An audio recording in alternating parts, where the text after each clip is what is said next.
புதுவை கல்வி நிறுவனங்களில் அறிமுகப்படுத்தப்பட்டுள்ள வீரமங்கை திட்டத்தை பெண்கள் பணிபுரியும் இடங்களிலும் விரிவுபடுத்த வேண்டுமென துணைநிலை ஆளுநர் கைலாஷ்நாதன் தெரிவித்துள்ளார். புதுச்சேரி முத்தியால்பேட்டையில் உள்ள பாரதிதாசன் அரசு மகளிர் கலை அறிவியல் கல்லூரியின் 57வது ஆண்டு கல்லூரி நாள் விழா நடைபெற்றது. நிகழ்ச்சிக்கு புதுவை கல்வித்துறை அமைச்சர் நமச்சிவாயம் தலைமை தாங்க பேரவைத் தலைவர் செல்வம், அமைச்சர் நமச்சிவாயம் ஆகியோர் வாழ்த்து பேசினர். கல்லூரி காலை உணவு திட்டத்திற்காக 1,00,000க்கான காசோலையை கல்லூரி முதல்வரிடம் துணைநிலை ஆளுநர் கைலாஷ்நாதன், கல்வி அமைச்சர் நமச்சிவாயம் ஆகியோர் வழங்கினர். தொடர்ந்து நிகழ்ச்சியில் துணைநிலை ஆளுநர் பேசும்பொழுது, பெண் கல்வி, பெண்கள் முன்னேற்றம், சமுதாய மறுமலர்ச்சி ஆகியவற்றிற்காக கவிஞர் பாரதிதாசன் பெயரில் மகளிர் கல்லூரி அமைந்திருப்பது சிறப்பாகும். பெண்களின் கல்வி வளர்ச்சியானது அவர்கள் சார்ந்த சமுதாய வளர்ச்சிக்கு அடிப்படையானதாகும். பெண்ணிற்கு கல்வி கற்றுத் தந்தால் அந்த தலைமுறைக்கே கற்றுத் தருவதாக அமையும் என்பர். பெண் கல்வி அவரது குடும்பத்தை மட்டுமல்லாது சமூகத்தையே உயர்த்தும்.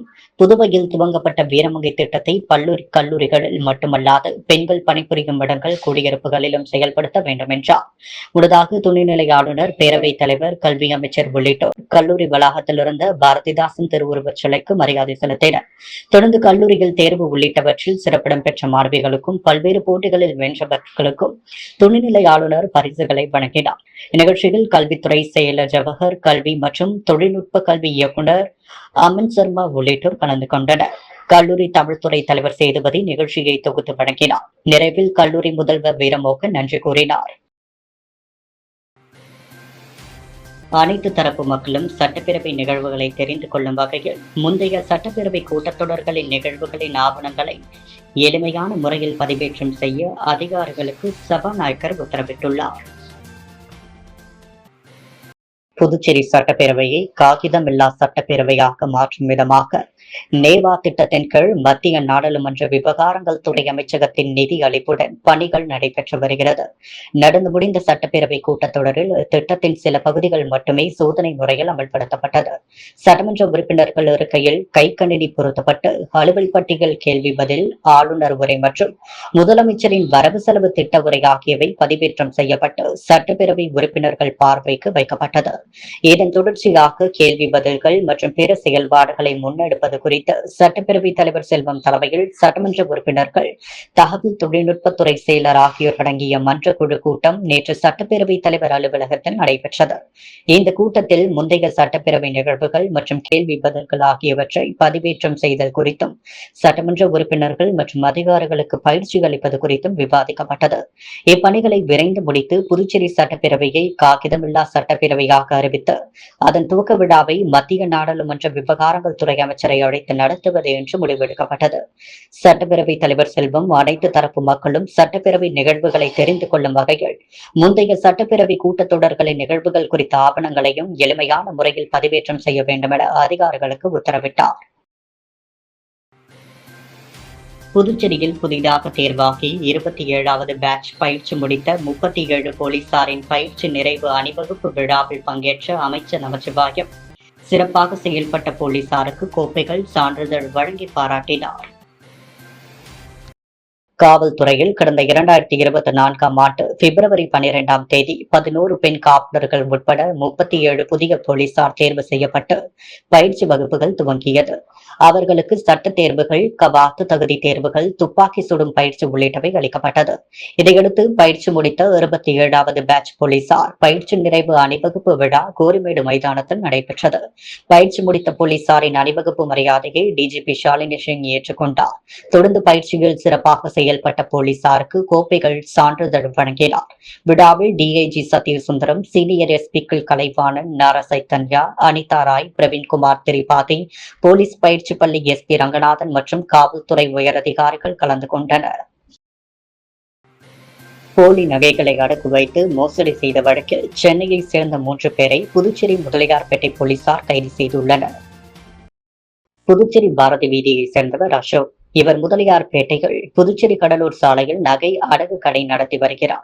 இந்த நிலையில் ஏப்ரல் 8ஆம் தேதி அவரது கடைக்கு சென்னையை சேர்ந்த சுரேஷ் போலி தங்கச் சங்கிலியை கொடுத்து கடை ஊழியர் ராமவிடம் 85,000 பெற்று சென்றுள்ளார். தங்க சங்கிலியை சோதனை செய்த பொழுது அவை போலி என தெரிய வந்தது. இதுகுறித்த புகாரின் பேரில் முதலியார்பேட்டை போலீசார் வழக்கு பதிந்து அப்பகுதியில் உள்ள கண்காணிப்பு கேமராக்களை ஆய்வு செய்தனர். அதன் அடிப்படையில் போலி தங்கச் சங்கிலியை அடகு வைத்த சுரேஷை அடையாளம் கண்டு அவரை சென்னையில் கைது செய்தனர். அவரிடம் நடத்திய விசாரணையின் அடிப்படையில் அவரது கூட்டாளிகளான முகமது இஸ்மாயில், பிரசாந்த் ஆகியோரையும் போலீசார் கைது செய்தனர். தொடர் விசாரணையில் மூவரும் போலி நகைகளை தயாரித்து அவற்றை பலரிடம் அடகு வைத்து மோசடியாக பணம் வைத்திருப்பது தெரியவந்தது.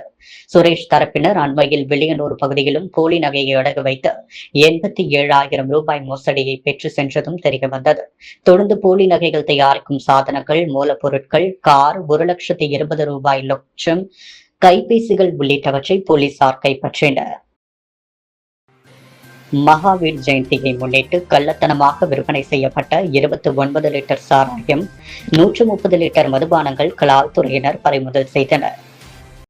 புதுச்சேரி கலால்துறை மூலம் மகாவீர ஜெயந்தியை முன்னிட்டு நேற்று மதுபானம், சாராயம் மற்றும் கள்ளுக்கடைகளை மூட உத்தரவிடப்பட்டது.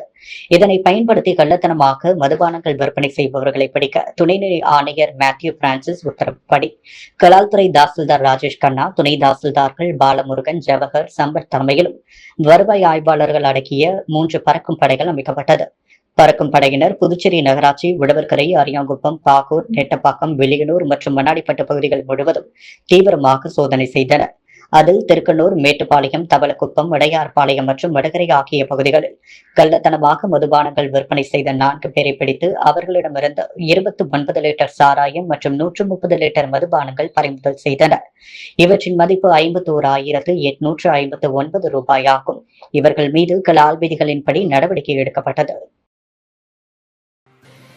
பாவாண நகரில் சேதமடைந்த 3 சிறு பாலங்களை 60 லட்சம் ரூபாய் மதிப்பில் புதியதாக கட்டும் பணிகளை சட்டமன்ற உறுப்பினர்கள் ரமேஷ், சிவசங்கர் ஆகியோர் பூமி பூஜை செய்து துவக்கி வைத்தனர். புதுச்சேரி ரெட்டியார்பாளையம் வருவாய் கிராம மேட்டுவாய்க்கால் குறுக்கே பாவாண நகர் 3வது மற்றும் 4வது பிரதான சாலையிலும் மற்றும் ஜவஹர் நகர் பிரதான சாலையில் சேதமடைந்த 3 சிறு பாலங்களை 60 லட்சம் ரூபாய் மதிப்பில் புதியதாக கட்டுதல் பணிக்காக பூமி பூஜை நிகழ்ச்சி நடைபெற்றது.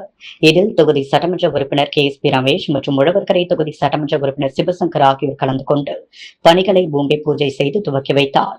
இதில் பொதுப்பணித்துறை நீர்ப்பாசன கோட்ட செயற்பொறியாளர் ராதாகிருஷ்ணன், உதவி பொறியாளர் மதிவாணன், இளநிலை பொறியாளர் ஷாம், சிவயின் மற்றும் ஒரு பொதுமக்கள் பலர் கலந்து கொண்டனர்.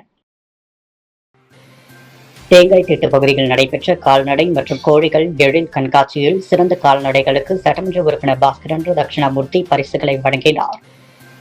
புதுச்சேரி அரசு கால்நடை பராமரிப்பு மற்றும் கால்நடை நலத்துறை சார்பில் கால்நடை மற்றும் கோழிகள் எழில் கண்காட்சி பரிசளிப்பு விழா தேங்காய் திட்டு ஐயனார் கோவில் வளாகத்தில் நடைபெற்றது.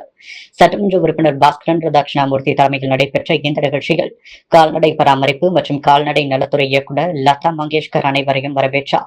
தலைமை உரையாற்றிய சட்டமன்ற உறுப்பினர் அப்பகுதியில் உள்ள கால்நடை மருத்துவமனையை சீரமைக்க 20 லட்சம் ரூபாய் நிதி ஒதுக்கியுள்ளதாகவும் விரைவில் அதற்கான பணிகள் தொடரப்படும் எனவும் தெரிவித்த அவர், கால்நடை வளர்ப்பு சினை ஊசி போடுவதற்கு நகர பகுதியில் கால்நடை மருத்துவமனைக்கு செல்வதற்கு மிகவும் சிரமப்படுவதாகவும், அதனால் இப்பகுதியிலேயே சினை ஊசி போட ஏற்பாடு செய்ய வேண்டும் எனவும் அப்பகுதி மருத்துவமனைக்கு நிரந்தரமாக கால்நடை மருத்துவரையும் மருந்தாளுநரையும் பணியமர்த்துமாறும் இயக்குநரை கேட்டுக்கொண்டார்.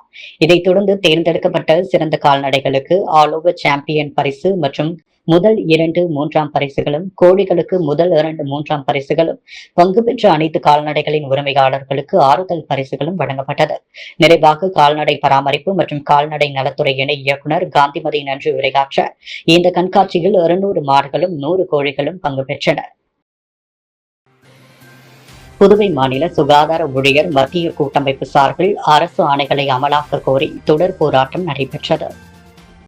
புதுச்சேரி மாநில சுகாதார ஊழியர் மத்திய கூட்டமைப்பு சார்பில் 2016ஆம் ஆண்டு முதல் அரசு ஆணைப்படி வழங்க வேண்டிய nursing allowance, patient care allowance வழங்க வேண்டும், எண்ணற்ற ஊழியர்களை பணி நிரந்தரம் செய்ய வேண்டும், அரசு விதிகளின்படி சம்பள விகிதங்களை மாற்றியமைக்க வேண்டும், அரசு ஆணையின்படி காலி பணியிடங்களை நிரப்ப வேண்டும், அரசு ஆணைப்படி தேர்வு செய்யப்பட்டவர்களுக்கு கருணை அடிப்படையில் பணி வழங்க வேண்டும் உள்ளிட்ட கோரிக்கைகளை வலியுறுத்தி ஆளுநர் மாளிகை முன்பு, தலைமை தபால் நிலையம் முன்பு நேற்று போராட்டத்தில் ஈடுபட்டனர். நவீன மீன் மார்க்கெட் அமைக்கும் பணியை சட்டமன்ற உறுப்பினர் அனிபால் கென்னடி அதிகாரிகளுடன் சென்று பார்வையிட்டார். புதுச்சேரி உப்பளம் தொகுதிக்குட்பட்ட நேதாஜி நகர் துறைமுக இணைப்பு சாலை வழியாக உள்ள இடத்தில் பெண்கள் சாலையில் மீன்கடை வைத்து வியாபாரம் செய்து வந்தனர். இதனால் இப்பகுதியில் கடுமையான போக்குவரத்து நெரிசல் ஏற்பட்டு வருகிறது. பைக்குகளில் வருகின்றவர்கள் வாகனங்களை பார்க்கிங் செய்வதில்லை, பைக்குகளில் நின்றபடியே மீன்களை பேரம் பேசி வாங்குகின்றனர். மீனவர்கள் கோரிக்கையை ஏற்று மீன்வளத்துறை இடத்தில் மீன் மார்க்கெட் அமைப்பதற்கு சிஐடிஐஏஎஸ் மூலம் 2,25,00,000 ரூபாய் செலவில் நவீன மீன் மார்க்கெட் பணி நடைபெற்று வருகிறது.